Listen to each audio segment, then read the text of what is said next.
Si LeBron James at Stephen Curry ay matagal nang nauugnay sa isa't isa sa kanilang mga Hall of Fame na career. Minsan, sila ay kilala sa kanilang matinding tunggalian noong ang Golden State Warriors ni Curry ay nakaharap ang Cleveland Cavaliers ni James sa NBA Finals ng 4 na magkakasunod na season mula 2015-2018. Ngunit ngayon, ang dalawang superstars na ito ay nakabuo ng matibay na pagkakaibigan. Ang kasabihang, "Keep your friends close but your enemies closer" ay naaangkop sa relasyon ni Steph at LeBron.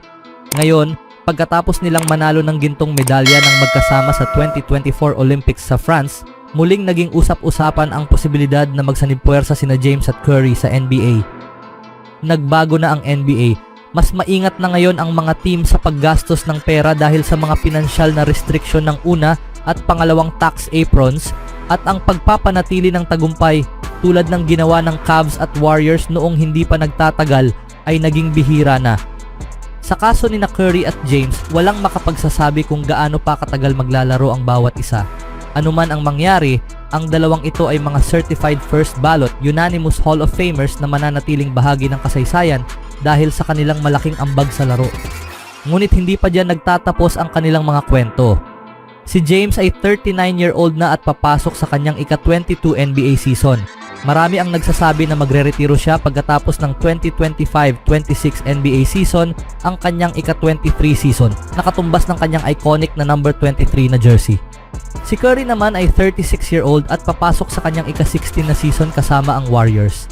Bagaman walang magugulat kung makitang muli ang isa sa kanila na itaas ang Larry O'Brien Championship Trophy bago magretiro, magiging kamangha-mangha ito lalo na sa kasalukuyang kalagayan ng kanilang mga team.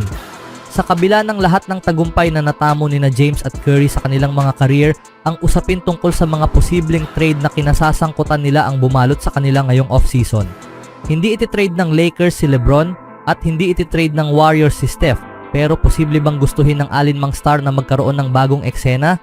Mas mahalaga, posible bang magkasama sa isang team sina James at Curry bago sila magretiro? Sa huli, ito ay isang desisyong kailangang gawin ni James. Mahirap paniwalaan na maglalaro sina LeBron at Steph sa iisang roster.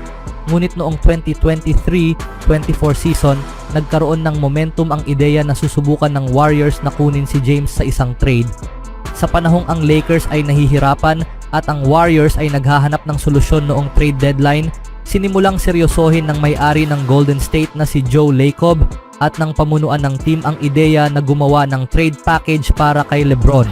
Bagaman hindi nagtagumpay ang kanilang offer sa Los Angeles, sinubukan pa rin ng Warriors na makuha si LeBron at ipares siya kina Curry at Green.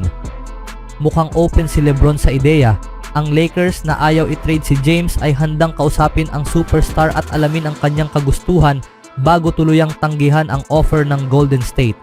Seryoso ang Warriors sa kanilang pagsusumikap na makuha ang all-time leading scorer ng liga. Ngunit si Rich Paul, ang matalik na kaibigan at agent ni LeBron, ang nagpatigil agad ng mga usapang ito. Ayon kay NBA insider Mark Stein, hindi pabor si Paul sa ideya na si James ay lilipat mula Los Angeles patungong Golden State at nag-aalala siya sa magiging reaksyon ng mga tagahanga ng NBA kung sakaling sumali si LeBron sa Warriors. Kung sakaling sumali si James sa Warriors, ito na ang ika-4 na beses sa kanyang kahangahangang career na magpapalit siya ng team.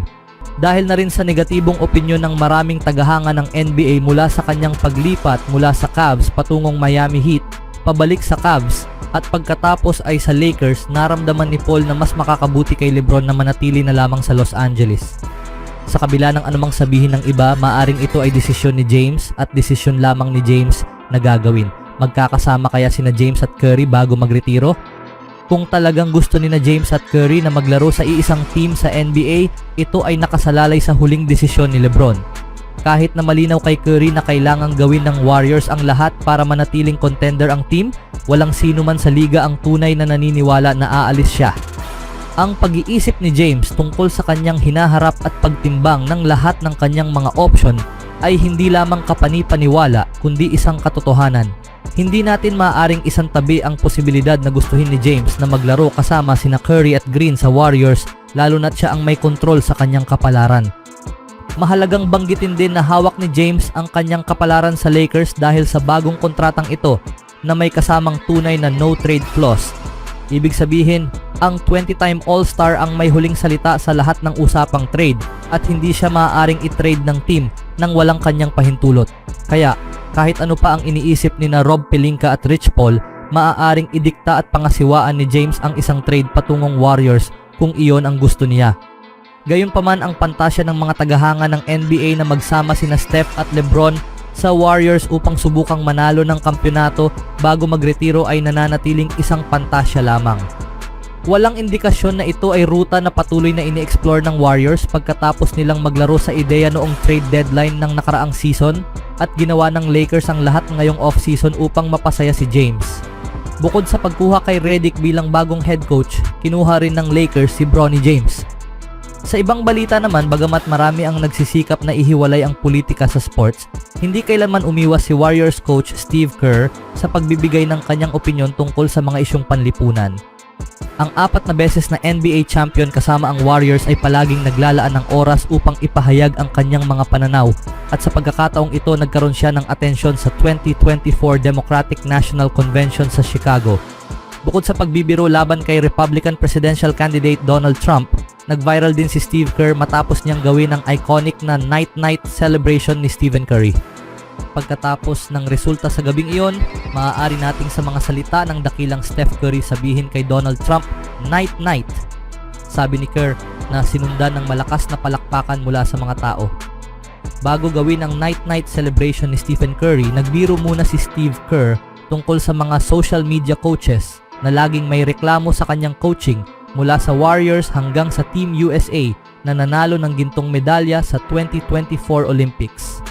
Sana ay naglaro ako ng mas maraming press coverage sa iyong corners at pagkatapos ay ibinaba ang safety sa Tampa 2. Pero yun lang ako. Pasensya na, gusto ko lang malaman mo kung paano ako araw-araw tuwing NBA season, sabi ni Kerr. Gayunpaman, ang highlight ng talumpati ni Kerr ay ang kanyang night-night impersonation na simbolo ng pagselyo ni Stephen Curry ng isang panalo sa clutch moments ng laro. Kamakailan lamang naka-4 na sunod na tres si Curry laban sa France upang masiguro ang gintong medalya sa Paris Games. Tanging isang shooter na katulad niya ang may lakas ng loob na mag-take ng hit check shot laban sa nakabukang kamay ni Nicolas Batum at Evan Fournier para manalo ng gintong medalya at aktuwal na maisalpak ang shot. Ang night-night na ito ni Kerr kay Donald Trump ay nakatawag ng malaking pansin sa social media. Isang account na tinatawag na Wu-Tang is for the Children ang nag-post, Steve Kerr with a massive mic drop, habang ang isa pang poster na si BW Carlin ay nagsabi, "Steve Kerr just hit Trump with the Steph Night-Night Celly, it might actually be over." Siyempre hindi na bago kay Kerr ang mga pressure-packed situations sa Chicago. Minsan na niyang nasilyuhan ang ikalimang championship ring ng Bulls noong 1997 NBA Finals sa pamamagitan ng pag-shoot ng go-ahead shot sa fourth quarter ng Game 6. Mahigit 20 years na ang nakalipas, maaaring magkaiba ang okasyon para sa coach ng Warriors, ngunit ang halaga ng laban ay kasing taas pa rin. Ano ang masasabi niyo mga kaibigan?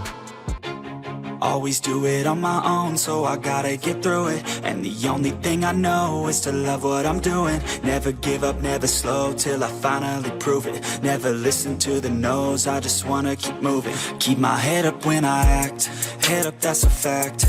Never looking back, I'ma keep myself on track.